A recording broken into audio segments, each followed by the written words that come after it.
明明自己特别努力了，但生活好像就卡在那儿，不上不下。或者呢，看到身边有些人好像一夜之间就翻盘了，时来运转那种，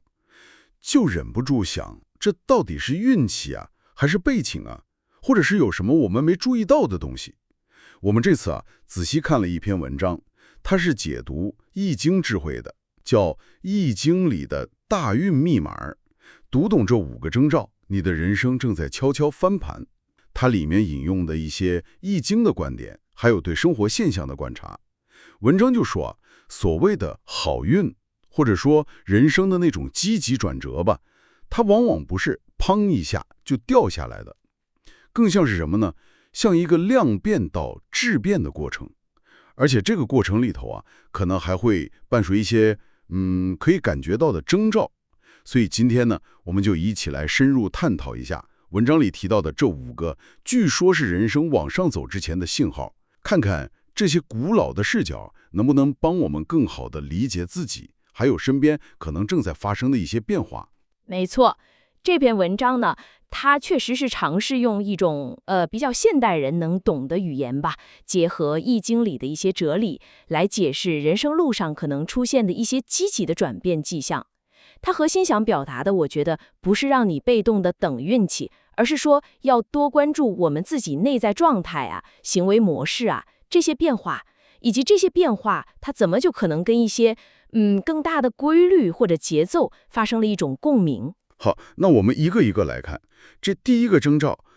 听起来就有点反直觉，失去竟然是好事的前兆。你想想，失业、分手、亏钱，这明明都挺让人难受的呀。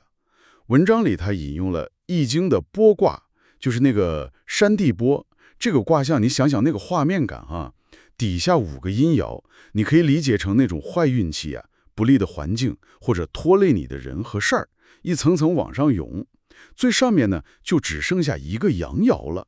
这阳爻就代表你心里那点希望，或者说你还没丢掉的核心能力。就很像一个人被现实挤兑的不行了，感觉啥都快没了那种状态吗？易经它那个精妙之处就在于它的循环观。你看，剥卦之后，紧跟着的就是复卦，地雷复。复卦的卦象是啥样的呢？最底下刚刚开始的地方冒出来一个阳爻，上面还是5个阴爻。这就好比说大冬天那个冻土里头钻出来第一点绿芽儿，或者说黑夜里头老远地方亮起那么一丝丝光。这就是波及必复嘛，就是说坏到头了，事物就开始往好的方向转了。但这儿有个关键，就是你心里头最后那点阳，你守住了没有？这个阳是你最核心的那个东西，可能是个谁也抢不走的本事，或者是让你没彻底倒下的那个念想，甚至就是那种摔倒了还能爬起来的韧劲儿。所以文章强调的是，与其说失去本身带来了好运，不如说是这个失去让你看清楚了自己到底还剩下啥，那个真正剥不掉的一阳。这跟心理学讲那个创伤后成长有点像，但易经的视角更强调你得主动去认出来，并且守住那个能让你复苏的根。文章里那个朋友的例子就特别能说明问题。他本来不是在大厂做运营嘛，工资挺好，后来被裁了，跟着投资也亏了，还欠了卡债，那段时间肯定特别丧。直到有一天，他无意中翻出来大学时候得奖的那个文案笔记，才突然醒悟过来，对呀，我还会写东西呢，这可能就是他守住的那个阳爻吧。于是他就开始行动了，哪怕一开始免费帮人写，慢慢攒作品，最后不光把债还了，还找了个薪水更高的文案主管工作，更适合他。对，他后来的那个反思很有意思。他说，当初那个失去其实是把我从一个看着挺稳当，但实际上在慢慢温水煮青蛙的状态里给硬拽出来了。他是失去了工作，失去了钱，但因为这个被迫去面对自己最核心的能力，反而打开了新的可能性。所以，如果你正好在经历某种失去，文章建议不妨问自己这么几个问题，这其实就是在帮你找那个阳爻。第一，在这场失去里，我到底还有啥本事品质经验是别人拿不走的？第二，我愿不愿意就围着这个核心，哪怕从最基础甚至看着像退步的地方重新开始？第三，为了这个重新开始，我能拿出多少耐心，能坚持多久？如果这些问题你能挺清楚地回答上来，那这场失去可能就真不是句号，而是在帮你清场，给那个负的到来腾地方呢。这么一说，我就明白了，这个征兆的核心就是，当你感觉自己好像已经坏到不能再坏的时候，只要你还能意识到自己不是真的一无所有，还守着那份最根本的力量，那转机可能就真的在门口了。那经历了这种剥离之后啊，心态上肯定得有个大调整，这就带出了文章说的第二个征兆，从老是怪别人转变成开始反省自己。这一点我觉得咱们可能或多或少都有体验，是吧？遇到点不顺心的事儿，第一反应往往就是往外找原因。哎呀，项目黄了，都怪我拿搭档不靠谱；业绩不行，赖着市场大环境太差；关系搞僵了，肯定是他不理解我。总觉得自己特委屈，是受害者。易经里头有个乾卦，地山谦，它就正好给了另一种智慧。你看这卦象，那个高高的山可以象征才华、能力、地位啥的，反而在那个平地底下了。这不是说让你变得卑微没骨气啊，它象征的是一种内在的强大和饱满，强大到不需要去外面显摆了。就像那个熟透了的稻穗，自然就弯下腰了。它提醒我们满遭损谦受益这老话，真正的意思不是表面上低迷顺厌，那是懦弱，而是停止把不顺心的事都赖给外边，转而向内看，从自己身上找找有哪些地方可以改进，哪些责任是自己该担起来的。对，还是前面那个失业的朋友，他刚开始肯定是抱怨啊，公司怎么这么没人情味啊？但等他冷静下来之后，他就开始琢磨了。说实话，我在公司的那些年，我真做到无可替代了吗？我的机能是不是太单一了点儿，很容易就被换掉？换位思考一下，如果我是老板，公司困难的时候会优先留下什么样的员工呢？这种向内看，让他不抱怨了，把劲儿都用在提升自己上，学新东西，什么短视频啊、数据分析啊、深度文案啊，最后反而成了多面手，抓住了更好的机会。文章还举了稻盛和夫的例子。他年轻的时候进了一个快倒闭的厂子，一开始肯定也抱怨命运不公啊，但后来他转念一想，抱怨有啥用呢？解决不了问题呀，不如先把眼前这陶瓷给他做好。然后他就一头扎进实验室，没日夜夜的搞研发，最后不光救回了厂子，也给他自己后来的事业打下了基础。稻盛和夫自己就觉得，人生的转折点往往就是从抱怨外部转向反求诸己那一刻开始的。当你不再找借口，开始想我能干点啥的时候，局面才可能真的开始变。那我们怎么判断自己是不是正在进入这种牵挂状态呢？文章也给了一些自测的点，比如遇到问题了，你第一反应是立马找别人毛病呢，还是会先停一下，想想这事儿里头我的责任在哪儿？我能改进点啥？听到不同的意见，是习惯性的就想反驳呢，还是愿意琢磨琢磨？哎，他说的有没有点道理？哪怕就一点点能借鉴的。看到别人成功了，是心里酸溜溜的说他运气好呗，还是会去分析他做对了什么？我能从中学到点啥？是的，如果你发现自己越来越倾向于后面这种反应模式，那按照文章的说法，你就在给自己积攒一种内在的能量了。这种能量会让你更容易看到机会，抓住机会，也就是咱们常说的那个运气。因为运气这东西很多时候就是你的准备碰上了那个机遇。当你不再把宝贵的精力浪费在抱怨和指责上，而是用来提升自己，那好的转机自然就更容易被你吸引过来，也更容易被你把握住。这种向内看的转变呢，往往需要一个相对安静的环境和心态，这就很自然地引出了第三个征兆，就是你开始享受，甚至有点需要一个人待着。你有没有发现自己最近好像对那种热闹的社交场合兴趣没那么大了？以前可能挺爱去的聚会K 歌现在觉得有点累，有点消耗，反而更愿意自己在家看看书，做点自己的事儿，或者就是安安静静的待一会儿。这时候可能心里会犯嘀咕，我是不是有点变孤僻了？文章觉得这不一定是孤僻，它更可能是一种类似于易经里艮卦的状态。那个艮为山，艮卦你看是两座山叠在一起，它象征着停止。但这个止啊，不是说停滞不前，啥也不干了，而是适可而止，停掉那些没有意义的向外的消耗，开始向内聚焦，沉淀自己。古人说：亘其背，不惑其身；行其庭，不见其人。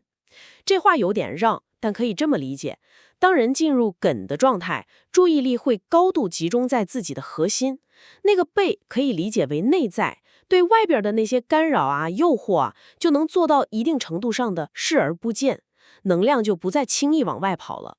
咱们的精力，你想想，就像手机电池似的，那些无效的社交、没完没了的瞎琢磨、情绪上的内耗，其实都在放电。学会独处，实际上是在给自己充电呢。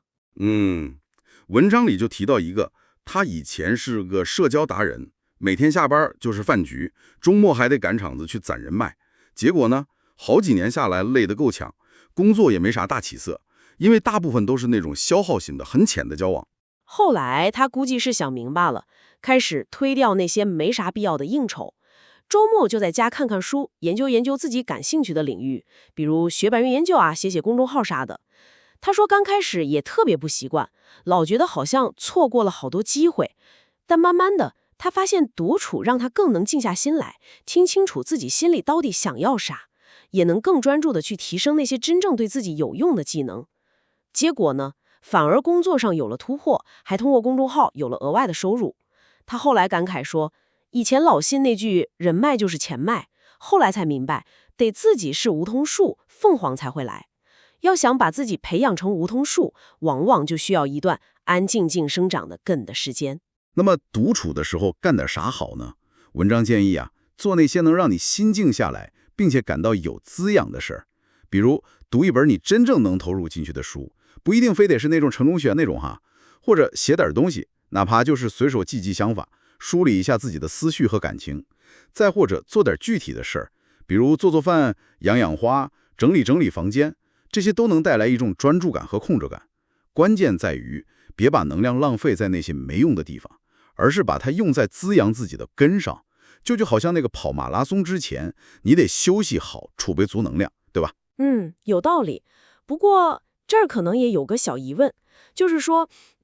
完全不社交，在咱们现在这个社会好像也不太现实。文章有没有提到怎么把握这个度呢？就是别真成了孤家人了。文章的重点呢，确实是在强调独处的价值，特别是对那些以前可能过度向外消耗的人来说，它不是说鼓吹你完全与世绝隔而是提醒我们要去审视一下自己社交的质量，砍掉那些无效的消耗，然后呢，要有意识的给自己创造一些艮的充电时间，这更像是一种动态平衡。可能是在某一个阶段，为了更好的积蓄力量，你选择的一种策略。等内在力量足了，你再去进行那种高质量的连接，效果可能就完全有不一样了。现代心理学不是讲那个心流状态吗？就是你全神贯注做一件事儿，忘了时间，忘了外界干扰那种。其实那种高效和满足感跟艮的状态就很像，都是在积蓄能量，为将来的行动做准备呢。明白了。所以说，当你开始能够享受独处，并且在独处的时候，感觉到的是一种内心的安宁和充实，而不是焦虑或者空虚，那这可能就意味着你正在经历一个很重要的能量积蓄期。在这种比较安静、向内看的状态下，有时候好像我们的潜意识也会变得更活跃一些。这就联系到文章说的第4个症状了，就是你可能会频繁地做一些特别清晰的梦。你最近有没有做过那种就是醒来之后梦里的细节、人物、情绪都还记得特别清楚的梦？或者梦到一些不寻常但感觉上好像挺重要的场景，比如梦见飞游泳或者遇到很久没见的人之类的。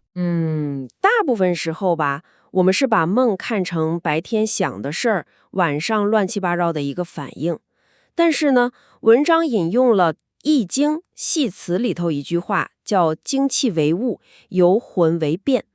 这句话在传统哲学里头含义挺深的，它涉及到精神能量物质这些东西的转化。文章就借着这个提出一种可能性，就是说在睡觉的时候，我们的意识或者说那个魂吧，相对比较自由，它或许能捕捉到一些我们醒着的时候被理性思维给屏蔽掉的信息或者启示。所以呢，那些异常清晰、情绪特别强烈，甚至反复出现的梦，它可能就不完全是随机的大脑活动了，更像是你的潜意识在用一种象征性的语言跟你沟通，试图给你一些关于你当前困境、未来方向或者内心深处需求的线索。最有名的例子不就是那个化学家凯库勒吗？梦到一条蛇咬自己的尾巴转圈圈，然后就悟出了苯环的结构。文章作者自己也分享过，说他在国企和创业公司之间纠结的时候，做了个梦，梦见站在岔路口，一条路平坦但黑乎乎的，另一条路挺难走，但远处有亮着灯的房子。他梦里就选了那条有光的路。醒了之后，他就觉得，创业公司虽然难，但有前景，于是就做了选择，后来发展的还挺好。哎，但是这个听起来好像有点玄乎啊，会不会容易想太多或者理解错了，反而误导自己呢？我们怎么判断什么样的梦可能真的有点意思呢？对，这确实是个需要注意的地方。文章也不是说让我们把所有梦都当成什么神的旨意哈，他提出来可以关注这么几类梦。第一呢，是清晰度特别高，就是场景啊、人物啊、情节啊、对话什么的都挺清楚的。第二呢，是情绪冲击比较强，醒来之后感觉特别明显，比如特别开心，或者特别害怕、特别感动，或者一下就释然了那种，而且这种感觉还能持续一会儿。第三呢，就是跟你的现实生活有联系，梦的内容跟你当前遇到的麻烦呀、思考的问题啊，或者渴望的东西啊，有比较明显的对应关系。对于这样的梦呢，文章建议说不用陷在那种特别复杂的逻辑分析里头，更重要的是去感受它，感受它可能带给你的那种直觉或者一点启发。比如梦见飞起来感觉很轻松，可能它在暗示你，束缚你的东西要解开了，或者问题会顺利解决。梦见很清澈的水，感觉很舒服，可能跟你的心境进化有关，或者跟某种形式的流动，比如财运有点关系。梦见爬山、爬楼梯，虽然很累，但最后到了顶，那可能是在鼓励你坚持下去就会成功。文章还建议可以弄个梦境日记本，把这些特别的梦的关键画面和当时的感觉记下来，长期看看呢，或许能发现一些重复出现的模式或者象征，可以作为自我探索的一个参考吧。但关键还是得保持理性，就把它看作是潜意识提供的一种视角，而不是板上钉钉的预言。理解了，意思就是说，当那些特别的梦开始比较频繁的出现时，不妨把它看成是潜意识比较活跃，正在整合信息的一种表现，里头呢可能藏着一些值得我们琢磨琢磨的信号。好，那随着我们内在状态的调整，能量的积聚，好像外部的人际关系也会跟着发生变化。这就是文章提到的第5个，也就是最后一个征兆了，就是你发现身边的人好像开始自动换血了。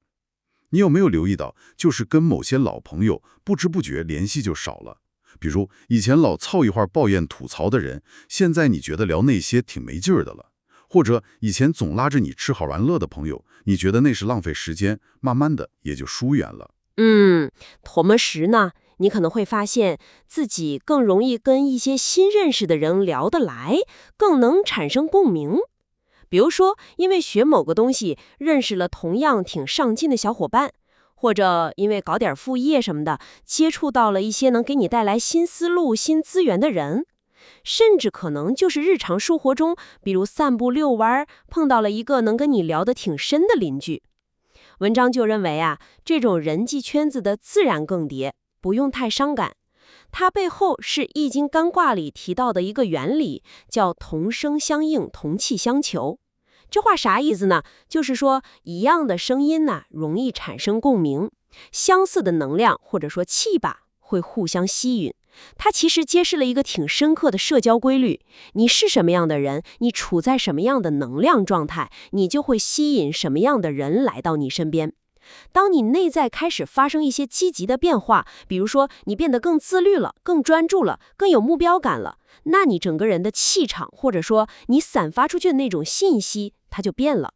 自然而然的，你就会跟那些还停留在老状态的人，感觉有点频道对不上了，就渐行渐远了。同时呢，你就会吸引那些跟你当前状态同频的人向你靠近。这个比喻挺形象的，就好像一棵小树苗的时候，周围可能都是些杂草，等它长成一棵大树了，那就会吸引鸟儿来做窝，吸引别的树跟它一起生长。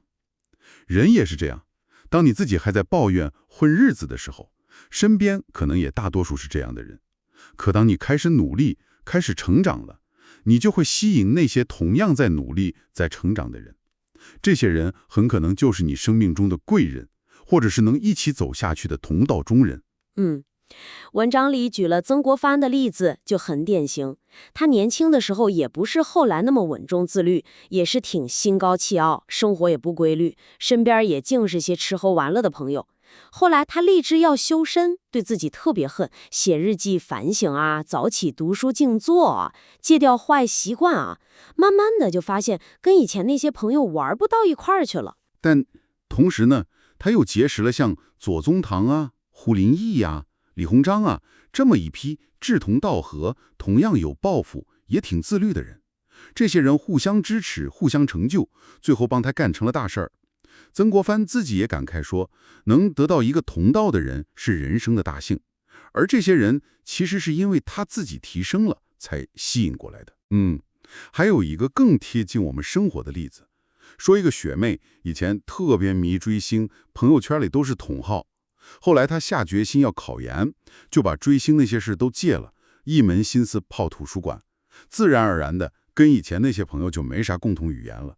真是在图书馆呢，他认识了几个一起奋斗的研友，大家互相鼓励，分享资料，最后都考上了，而且之后还一直保持联系，甚至有合作。你看，这个圈子的变化，就是他自身状态转变的一个直接结果。所以啊，当你发现身边的人际关系正在经历这种新陈代谢，旧的连接在慢慢淡化，而新的更有滋养性的关系在建立起来，这可能就是一个挺强的信号，说明你的内在层次正在提升，正在吸引那些能陪你走得更远的人。我们回顾一下这5个征兆啊，经历那个剥离之后，你能认出来并且守住自己的核心力量，然后是停止向外抱怨，开始向内反省的谦逊，再到享受独处，给自己积蓄能量的静止，还有来自潜意识的那些清晰的梦境提示，最后是吸引同频伙伴的同气相求。文章他强调说，这些征兆啊，它们往往是相互关联、层层递进的，它们不是孤立的、碰巧发生的幸运事件，更像是你内在状态和行为模式转变之后，在外部世界的一种映射。对，